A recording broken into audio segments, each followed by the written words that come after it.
नमस्कार दोस्तों। अ, आपने कल हमारा एक वीडियो देखा होगा जिसमें हमने डिस्कस किया था कैसे बच्चों के स्ट्रेस मैनेजमेंट के ऊपर पेरेंट्स को कैसे केयर ले रहे हैं, अपने बच्चों को फोर्स ना करे परसेंटेज लाने के लिए, उनको फ्री हैंड दे। तो उस वीडियो को थोड़ा सा और आगे लेते हुए एक और टॉपिक उसके साथ जोड़ के डिस्कस करना चाहते हैं, दैट इज अबाउट स्वॉट एनालिसिस। तो इसके बारे में हमारे जो मित्र हैं वो बताएंगे डिटेल्स में। तो ऑल योर्स। स्वॉट एनालिसिस के बारे में आज हम बात करेंगे। जैसे मैंने कल आपको बताया था, सबसे पहले तो आप अपने आप को जानेंगे, be yourself.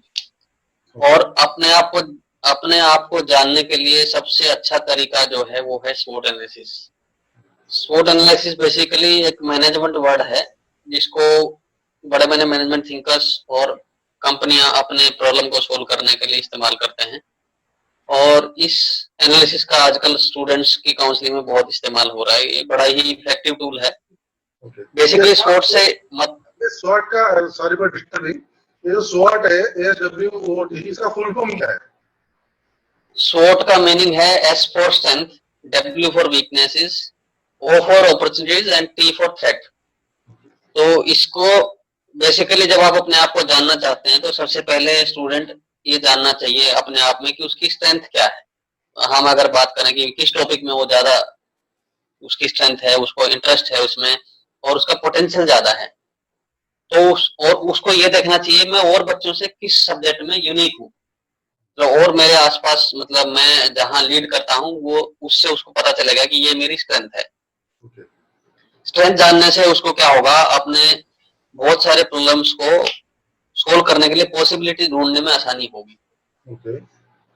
W for weakness से मतलब है कि आप किस चीज में वीक हैं। वीकनेस से यहाँ मतलब ये नहीं कि आप कमजोर हैं, इसका मतलब ये है जो आपका सबसे स्ट्रॉन्ग चीज है उससे बाकी चीजें कम होती जाएगी, जो आपका पोटेंशियल है। It's not about physical weakness. It is weakness in which sector or which area you are, right? It is basically the weakness in potential in that particular area. Exactly. तो आपको वीकनेस को दूर करने के लिए आपको ये देखें, आपको कैसे पता चलेगा आपकी वीकनेस क्या है। आप ये उस चीज को देखने के लिए आपको ये देखना पड़ेगा ऐसी कौन सी चीजें हैं, ऐसे कौन से सब्जेक्ट हैं, ऐसे कौन से टॉपिक हैं जिनको आप अवॉइड करने की कोशिश करते हो। वो किस सब्जेक्ट से रिलेट करते हैं और वो आपके ऊपर नेगेटिव इम्पैक्ट डालते हैं। तो जब आपको वीकनेस पता चलेगा तो ये आपको करेक्ट डिसीजन की तरफ जाने में हेल्प करेगा, क्योंकि आपको अपनी वीकनेस पता है तो उसकी तरफ आप नहीं जाएंगे तो आप मिस्टेक करने की संभावना को कुछ हद तक दूर कर देंगे। तीसरा जो वर्ड है, एक सेकंड में आपको रोकना चाहता हूँ, एक पॉइंट बनाना चाहता हूँ। जैसे ये स्ट्रेंथ हो गया और वीकनेस हो गया, ये हर किसी में है। तो हर बच्चा जो है किसी न किसी चीज में उसका अच्छा स्ट्रेंथ रहेगा, किसी में वीकनेस रहेगा। और ये चीज क्या है कि मेमोराइज नहीं कर सकते आप इसको, ये टाइम टू टाइम चेंज होता रहेगा और ये इसमें आपको एक मॉनिटर करने की जरूरत है। और अगर इसको मॉनिटर करने के लिए इजी प्रोसेस हम अगर सोचें तो ये हो सकता है कि आप अपने स्ट्रेंथ को और वीकनेस को लिख डालिए अपने डायरी में, इसको लिखते रहिए। सो दैट क्या है कि ये आपको एक रिमाइंडर के टाइप में हर वक्त जो है आपको याद रहेगा कि ओके ये मेरा स्ट्रेंथ है और था, या फिर ये मेरा वीकनेस है था।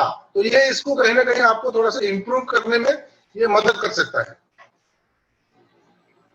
बिल्कुल, इंटरेस्ट एक ऐसा चीज है जो आपकी एज और टाइम के साथ चेंज होता है, चाहे वो बच्चा हो चाहे एडल्ट है, उनका एज के साथ या एक टाइम के बाद इंटरेस्ट चेंज होता है। बट पोटेंशियल एक ऐसी चीज है जो जनरली चेंज नहीं होगा। तो आप उसको देखेंगे कि आप जब नोट करना शुरू करेंगे तो एक टाइम के बाद आपको पता चलेगा कि आपका पोटेंशियल वही सेम आएगा, but interest will change along with the time. अब थर्ड जो वर्ड है वो अपॉर्चुनिटी। इसका मतलब होता है अपॉर्चुनिटी, आप जिस फील्ड में जाना चाहते हैं, जिस स्टडीज को आप चूज करना चाहते हैं, उसमें क्या क्या अपॉर्चुनिटी है, उसको करने के बाद आप कहाँ कहाँ किस किस फील्ड में जा सकते हो, कितने वैकेंसी उसमें है, और अब अपने आप को डेवलप करने के लिए उसमें क्या क्या संभावनाएं हैं, वो चीज आप उसमें देखें। इससे आपको अपनी डायरेक्शन को समझने में बहुत हेल्प मिलेगी। आपकी डायरेक्शन में जाएंगे, वो अपॉर्चुनिटीज को आप देखेंगे तो, क्योंकि आपका पोटेंशियल भी है और आपने वो फील्ड चूज भी कर लिया बट अपॉर्चुनिटी उसमें कम है, तो फिर आपको अपनी डायरेक्शन गलत डायरेक्शन में आप चले जाएंगे। तो बेसिकली अपॉर्चुनिटी आपको डायरेक्शन बताएगी आपको किस डायरेक्शन में जाना चाहिए। लास्ट जो वर्ड है सर, एक चीज में यहाँ पे थोड़ा सा और फर्दर क्लैरिफिकेशन करना चाहेंगे। जैसे मान लीजिए एक बच्चे को क्रिकेट में इंटरेस्ट है, फॉर एग्जाम्पल, वो उसकी मान लीजिए उसका एकेडमी अच्छा नहीं हुआ, वो क्रिकेट में इंटरेस्ट ले रहा है, बट अगर आप आज क्रिकेट में स्कोप देखेंगे तो बहुत कम है, क्योंकि ऑलरेडी भरा हुआ है सब जगह। सिमिलरली अगर कोई एकेडमी में जाता है और उसको इंजीनियर बनना है, और आपको इंजीनियर की स्टाटस पता है आज इंडिया में कैसा है, तो अगर उसका इंटरेस्ट है, उसका पूरा पोटेंशियल है इंजीनियर बनने का, बट स्कोप कम है, अगर वो फिर भी उसी डायरेक्शन में जाना चाहता है, तो इस चीज को कैसे हैंडल करें? इस चीज के लिए आपको अपॉर्चुनिटीज को एनालिसिस करना पड़ेगा, क्योंकि आप वो फील्ड में जाके अपने पोटेंशियल से जाके भी अगर आप अचीव उतना नहीं कर पा रहे जितना आपका पोटेंशियल है, तो उससे आपको एक प्रेशर बनेगा, एंग्जाइटी आएगी, आपको फिर कन्वर्ट होगा, क्योंकि आप लंबे समय तक अगर जॉब नहीं मिलता है तो आप डिप्रेशन में भी जा सकते हैं। तो अपॉर्चुनिटीज को एनालाइज करना पड़ेगा, क्योंकि आप ऐसे फील्ड को चूज करते हैं जिसमें अपॉर्चुनिटी कम है, तो you have to be the best. अगर आप वहां एवरेज परफॉर्मर होंगे तो आप परफॉर्म नहीं कर पाएंगे। फिर अगर वो डाइवर्ट हो जाता है अपना जो स्ट्रेंथ है वहां से डाइवर्ट हो जाता है, फिर दूसरी जगह पे सक्सेस मिलने का चांसेस कम हो जाता है ना, क्योंकि वो तो अपने स्ट्रेंथ पे काम कर ही नहीं रहा है अभी। वो भी तो प्रॉब्लम है बच्चे के लिए। बिल्कुल।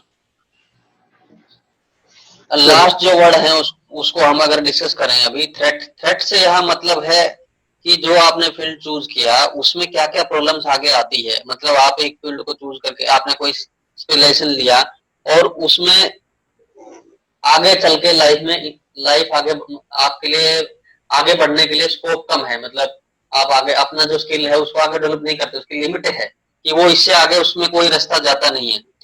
तो आपको ये चीज देखना पड़ेगा कि उस फील्ड में क्या क्या उसकी लिमिटेशंस को जानना पड़ेगा।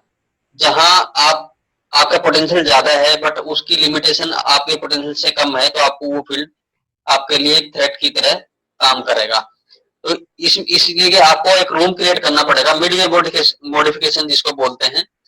तो आप हमेशा एक सेकंड जो ऑप्शन होता है वो आपके पास ऑप्शन होना चाहिए, क्योंकि कभी कभी हम एक ही रूट चूज करते हैं और उसमें हम चले गए, हमें अपॉर्चुनिटी दिखी लेकिन थ्रेट को हमने एनालाइज नहीं किया, तो लास्ट में आपके पास फिर वही निराशा हाथ लगती है। तो आपको एक सेकंड ऑप्शन, एक आपको स्टैंड बाय जो प्लान है वो होना चाहिए। अगर मेरे को थ्रेट आती है तो इसके अल्टरनेट ऑप्शंस क्या क्या होंगे, इस फील्ड में मैं जा रहा हूं उसमें थ्रेट जो आपने गलती से ओवरलुक कर दी, तो मैं अगर कोई परेशानी आती है तो इसके अल्टरनेट रूट क्या होंगे। क्योंकि आप किसी पर्टिकुलर फील्ड में जाते हैं उसके बहुत सारे होते हैं, सब फील्ड्स बहुत होते हैं जहां आप जा सकते हैं, बट आप उनका पता होना जरूरी है। क्योंकि अगर थ्रेट आपको ऑब्स्टेकल के रूप में आती है तो आपको एक मिडवे रूम क्रिएट करना पड़ेगा और उसके लिए आपको थ्रेट्स को जानना बहुत जरूरी है।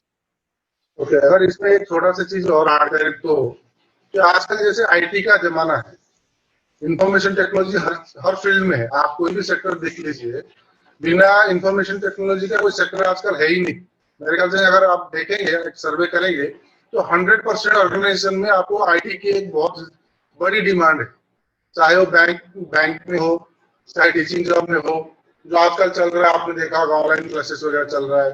तो हर फील्ड में ही है। अगर आप मेन कोर्स के साथ, आपका जो भी मेन फील्ड है उसके साथ अगर आप अगर आईटी को लेकर चलते हैं, आपके पास हमेशा एक स्कोप रहेगा कि आप मतलब इन वो सिचुएशन आप शिफ्ट कर सकते हैं, स्विच कर सकते हैं आईटी में, अगर आपने इसकी ट्रेनिंग ली है, कोर्स की हुई है पहले से ही। बिल्कुल, अगर आप अपने आपको अच्छे तरीके से जानेंगे और शॉर्ट एनालिसिस को इसके सही स्प्लिट में अगर आपने एनालाइज किया तो आपको 99% आप अपने आप को सफल करने में बिल्कुल सफल होंगे। और कोई डाउट नहीं है कि आप गलत रास्ते पर जाएंगे, ये आपको सही डायरेक्शन में लेके जाएगा। बहुत ही इफेक्टिव टूल है ये मैनेजमेंट का, और आप इस एनालिसिस को करके अपने समस्याओं को दूर कर सकते हैं, अपने शॉर्टकमिंग्स को जान सकते हैं, अपने पोटेंशियल को पहचान सकते हैं और अपनी बाधाओं को दूर कर सकते हैं। और अगर ये शॉर्ट एनालिसिस के बारे में पूरा डिटेल में जानना चाहते तो कोई सोर्स है आपके पास ऑनलाइन में जो अवेलेबल हो, जहाँ पे देख सकें, या फिर गूगल में SWOT एनालिसिस सर्च करके मिल सकता है, और विस्तार में इसका इंफॉर्मेशन मिल सकता है।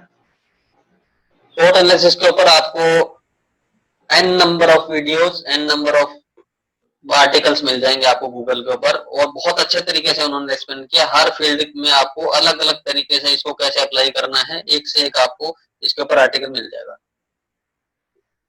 चलिए, बहुत अच्छी इंफॉर्मेशन है।